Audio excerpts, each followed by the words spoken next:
Badan Penelitian Aset Negara, sesuai dengan namanya Aliansi Indonesia. Aliansi Indonesia adalah sebuah lembaga rakyat Indonesia yang senantiasa melaksanakan fungsi sosial kontrol terhadap semua kebijakan pemerintah pusat maupun daerah dalam penyelenggaraan serta pengelolaan negara dan daerah. Sesuai dengan namanya, Aliansi Indonesia merupakan jelmaan dari segenap elemen bangsa Indonesia yang berhimpun dalam rangka penyatuan visi dan misi menyongsong masa depan Indonesia yang berdaulat, bermartabat dan dinamis.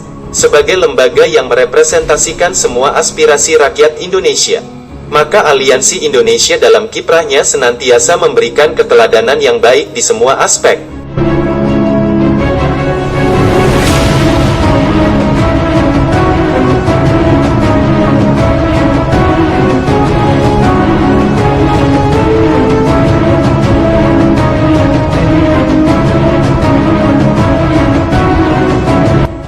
Sesuai dengan eksistensinya di tengah-tengah masyarakat. Untuk itu, Aliansi Indonesia sudah terlebih dahulu memenuhi persyaratan legalitas, baik di tingkat RT RW Kelurahan Kecamatan Kotamadya, Provinsi, Dirjen Kesbang Poldep Dagri, bahkan saat ini sudah dikenal di beberapa departemen dan kementerian negara, di antaranya Depkumham RI dan Sekretariat Negara RI.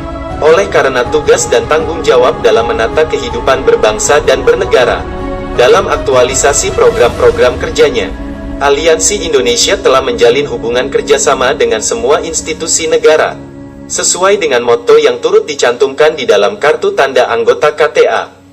Apabila ada segelintir oknum anggota Aliansi Indonesia yang tidak melaksanakan motto visi misi, serta tujuan yang dipandu oleh panca moral Aliansi Indonesia, maka hal itu tidak akan mengurangi kredibilitas maupun reputasi Aliansi Indonesia secara kelembagaan, dan siapapun yang berusaha ingin merusak citra nama baik Aliansi Indonesia.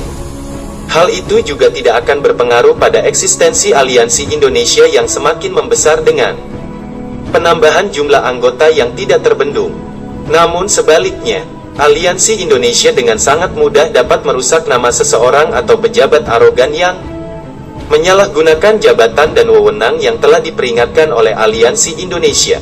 Secara organisatoris, lembaga swadaya masyarakat, ormas dan paguyuban lainnya terbagi di dalam beberapa kelompok, yaitu 1. LSM keagamaan adalah LSM yang didirikan oleh sekelompok orang dari ajaran dan atau aliran agama tertentu karena pluralitas masyarakat Indonesia yang kurang mendapat bimbingan, arahan dan aturan tertentu dari pemerintah, maka sering kita saksikan dan alami betapa masing-masing doktrin agama atau aliran kepercayaan yang ada saling berbenturan.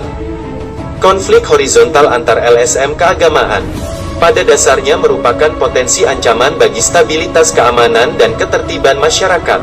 Sementara hingga saat ini negara pemerintah belum mampu melahirkan regulasi untuk penyelesaian konflik antar LSM keagamaan di tanah air. 2. LSM ece-ece, abal-abal, adalah LSM yang umumnya didirikan oleh beberapa orang saja sekedar memenuhi kelengkapan susunan pengurus di dalam struktur organisasi. Seperti ini, biasanya hanya memiliki akte pendirian di notaris, tanpa legalitas lainnya, seperti keterangan domisili, NPWP, surat keterangan terdaftar, SKT, di Dinas Kesbangpol Provinsi atau Kantor Kesbangpol Kabupaten, Kota setempat. LSM model ini umumnya hanya bermodalkan kop surat, amplop dan stempel organisasi. Sekretariat LSM pun biasanya bersifat mobile office, terkadang di kantor kerabat atau teman. Bahkan sering kita jumpai di kafe-kafe, restoran atau lobi-lobi hotel. LSM ece-ece abal-abal seperti ini jumlahnya hingga ribuan di tanah air.